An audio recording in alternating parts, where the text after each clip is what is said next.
Inspiring Student Success Through the Arts. So I'm just going to give you a little bit of history. Back in 2009, the former superintendent, Dr. Adamowski, convened an arts task force.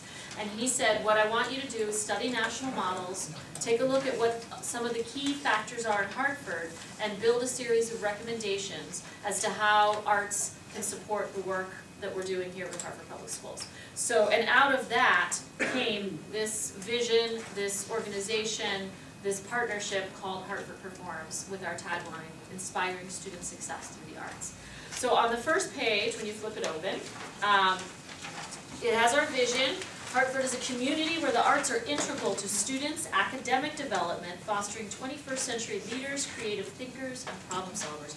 This came out of this was a group of, I would say, 30 to 40 people, this task force. It had arts community members, it had Board of Ed members, it had principals, teachers, parents, and everybody was talking about what part of arts was important to them and why and how they saw arts happening in Hartford Public Schools. And believe me, it was a very exciting, energizing conversation because they were all very shy, just like you. So friendly here. Lovely, thank you. I feel comfortable. Okay, good. So anyway, no, everybody was really clear and free and felt comfortable to say their opinions, and which was exciting. But there was some definite kind of, we want arts for art's sake as artists, right? We want the best quality art we can see. And then we had Board of Ed members said that we want our children to be really successful out in the world, right? And the parents want everything they can get for their kids. A principal says, how much is it going to cost? And then you have someone who works in central office who's focused on academics who says, is that child going to be able to read? So we had all these varying viewpoints coming at the table. And then there was something that we heard that kind of galvanized everyone together. So if you look at the next slide, student performance in 2006, this piece of data, we love data in the school system. 69.2% of our third grade students across the state were reading on grade level. That same year in Hartford, you'll see only 30.3% of our grade 3 students were reading on grade level. That's shocking enough, but what really kind of made the room silent was when we heard that urban planners look at grade 3 reading scores, because grade 3 is the year kids go from learning to read to reading to learn, and they look at the scores of grade 3 to determine how many jail cells they'll need 15 years in the future. And they will budget for 15 years in the future based on those reading scores, and this is very true data that they look at.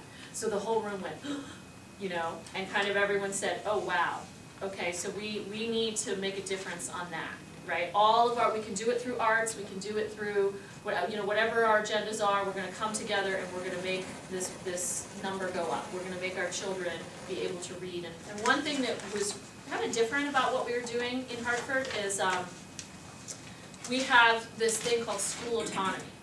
So Hartford Public Schools is not a traditional central office. We're central office budgets for all the schools, and we have 50 of them, right? And mandates certain programs and certain classes and curriculum and things like that.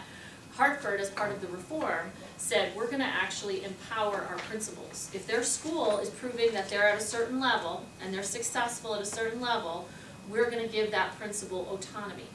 We're going to let that principal take a certain amount of money per student, and they're going to budget their school. They're going to decide which teachers they hire. They're going to decide which classes they offer. Of course, there are state regulations, but within that, they're going to make a lot of these decisions that normally a central office would make. So that made us think, okay, when we design what we're doing, this is not where central office is going to say to the principals, you have to participate in Hartford Performs. So we have to design something that's going to serve them, where it's going to make them want to participate with Hartford Performs. So I just wanted to give you that lens. And the other piece is they have the student-based budgeting.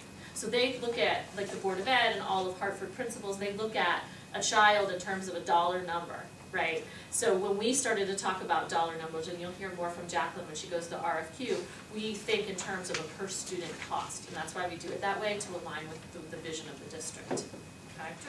So we had this task force. The task force put forward recommendations to the Board of Ed. From there, one of those recommendations actually was to bring in what they called a district arts expert. I was working for Hartford Stage as their director of education. I wasn't working for the school district, but someone in the school district, my former boss, actually had come to me and said, I think that we need you to do what you're doing at Hartford Stage with Theater across all 4 art forms in Hartford Public Schools, and we want you to come be this district arts person to help us see this work forward.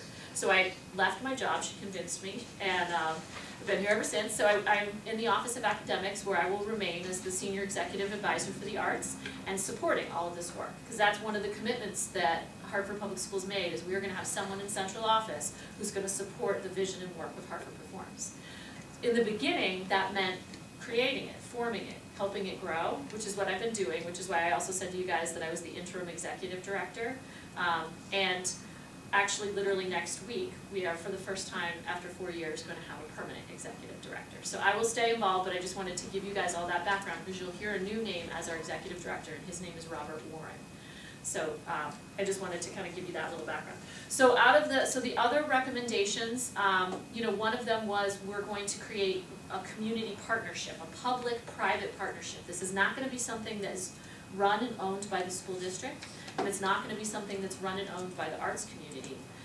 We studied other national models around the country, and they said this kind of public-private partnership is very powerful. It has sustainability.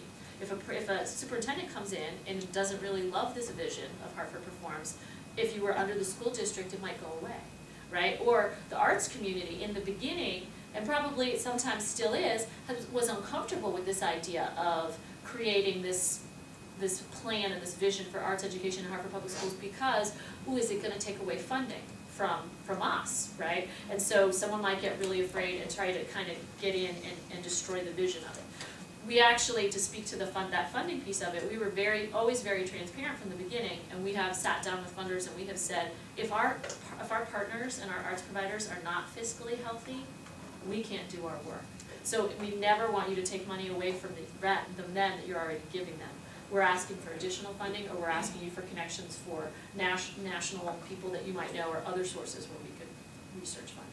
But I know that fear can come up on both sides, and so one of the strengthened models is to have a public-private partnership where people are invested from both sides. Does that make sense? Awesome. So anyway, so we formed a steering committee to create a multi-year plan.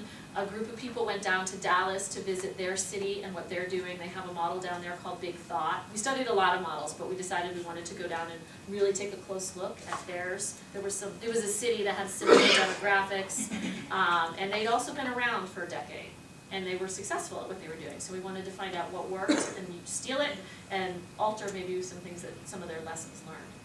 So then in 2010, our governance board and advisory council formed, and to date now, we're actually at 19 schools, but we started phasing in, working with different schools.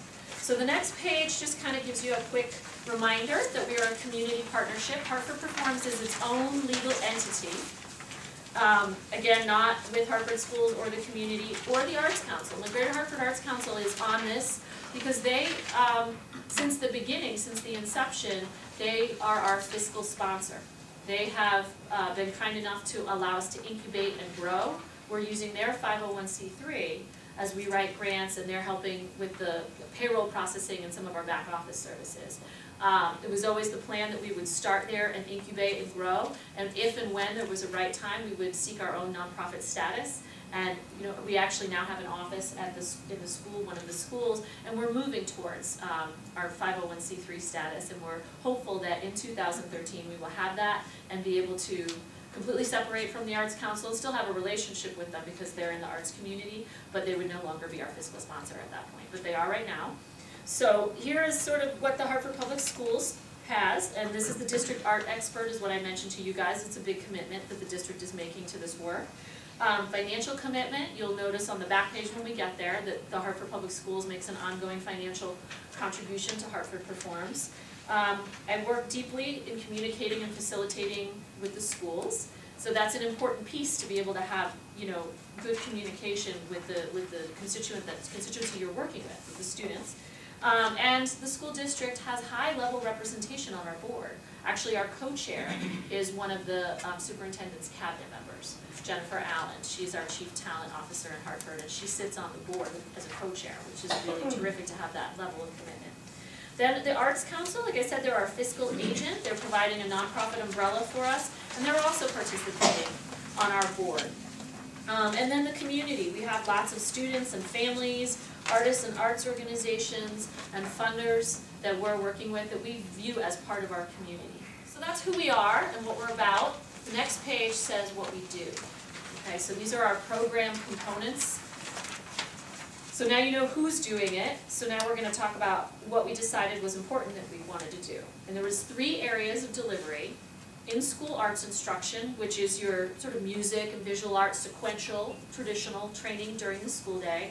Arts integration, which is learning an art form right alongside learning a content area.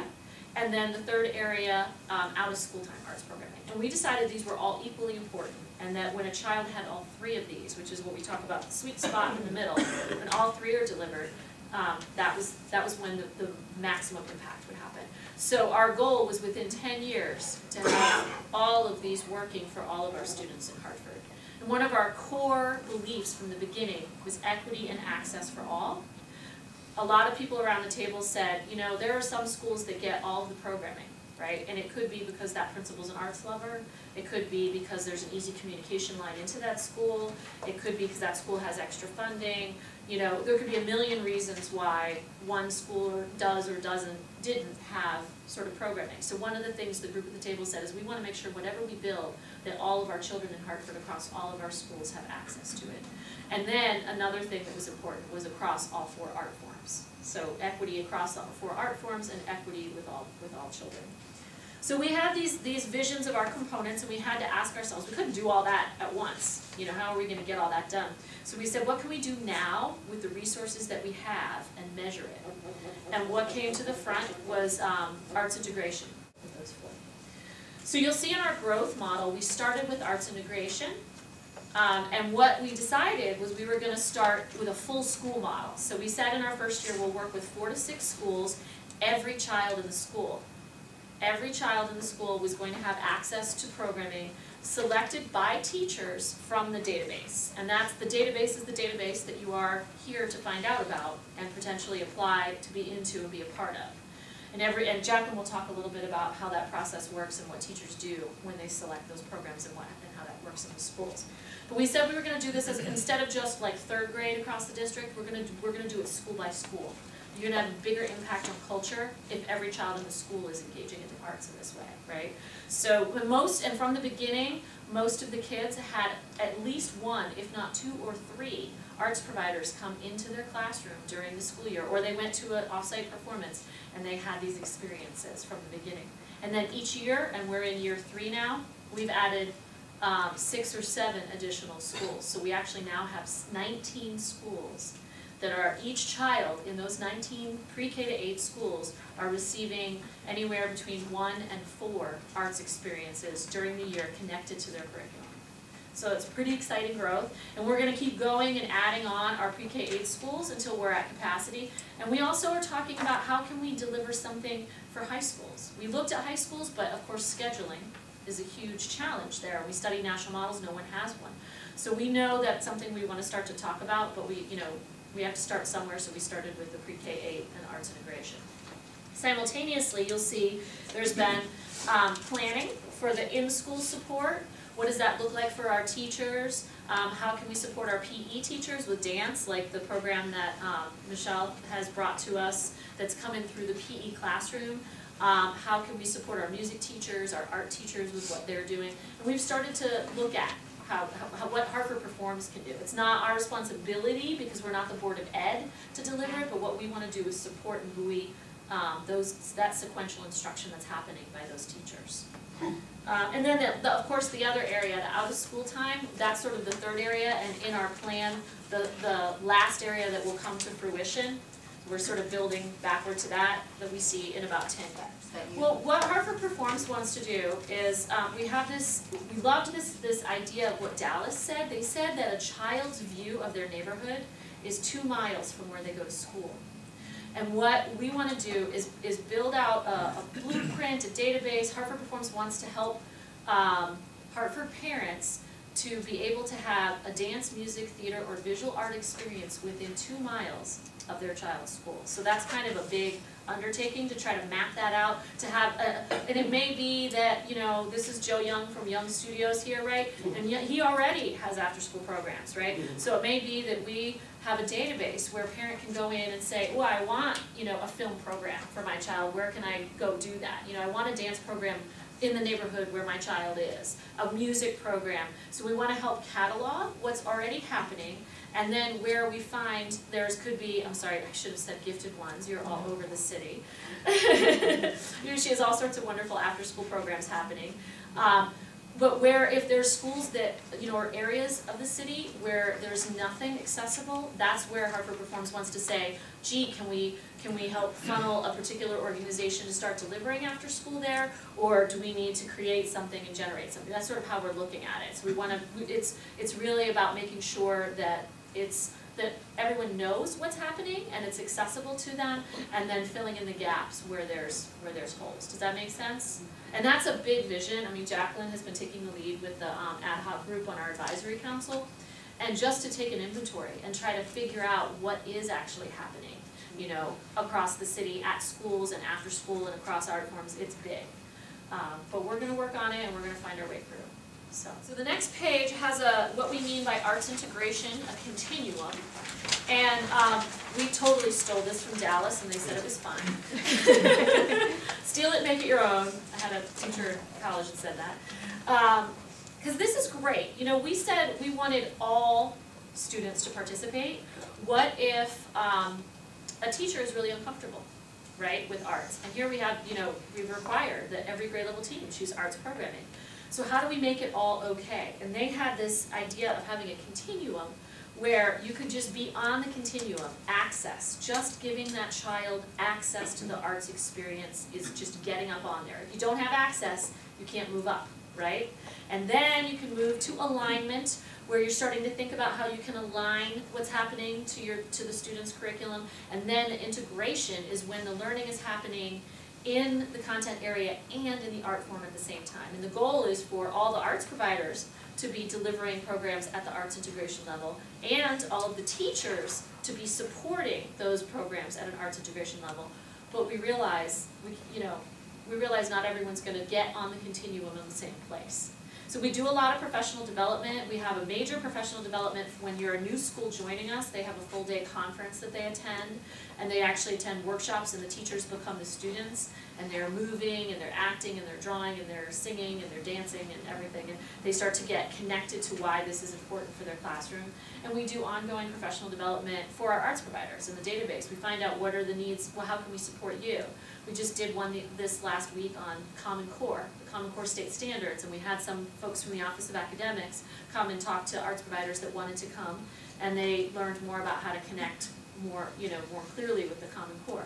We're going to probably do one on special ed. We have special ed specialists here in Hartford Public Schools, and when you go, one of the populations that responds so strongly to arts is a special ed population, so we want to make sure they stay in the classroom when the arts come in. So we want to give you guys some skills maybe that special ed teachers know about. So we're going to try to serve the needs of the arts providers as we also do professional development for the teachers.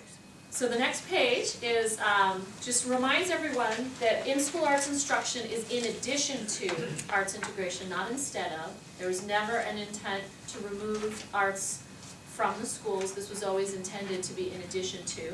And we put clearly here our 4 art forms. Hartford Schools has predominantly music teachers and visual art teachers. We have 6 theater teachers and 2 dance teachers, and we have a total of like 80 arts educators. So it isn't quite even. We're not quite getting sequential learning across all 4 art forms at this point, but it is a vision that we hold and we would like to see happen. And having dance going into PE is a good way to help supplement some of the lack of dance happening in the schools.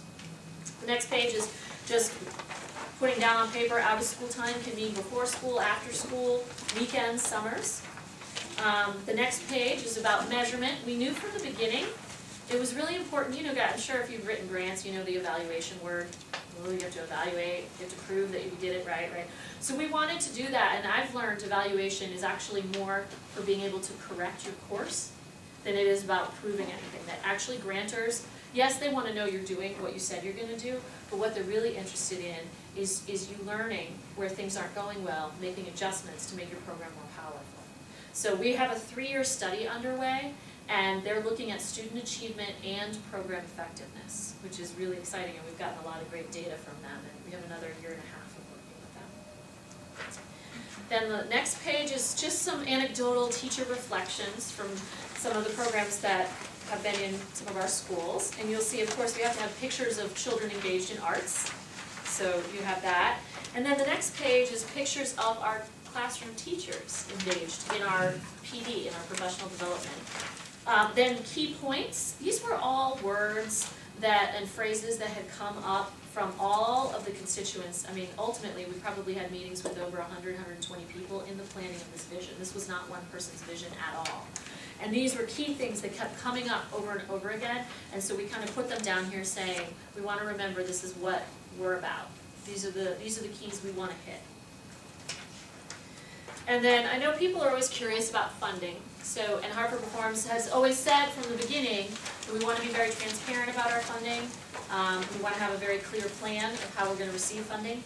So you'll see Prudential Foundation has been one of our core sponsors from the beginning. They've been amazing. And then Hartford Board of Ed has given us $400,000 a year. And they are going to ask at the end of the 3-year cycle to show the study that we did, the 3-year study, and we're hopeful that at that point they'll realize the value of this for the Hartford students, and they will make this an ongoing part of Hartford Public Schools' contribution. And then Hartford Foundation recently funded the executive director that's starting a week from Monday. Yay. So, and he will, at that point, be building out a development plan going forward and getting to know the community and making sure that we're all working together in building this. We always thought that we're not taking the pie that exists, throwing it in the air and letting the slices land differently. We always thought that we're actually taking the pie, throwing it in the air, adding tons more ingredients and building a much bigger pie. So, that is Hartford Perform.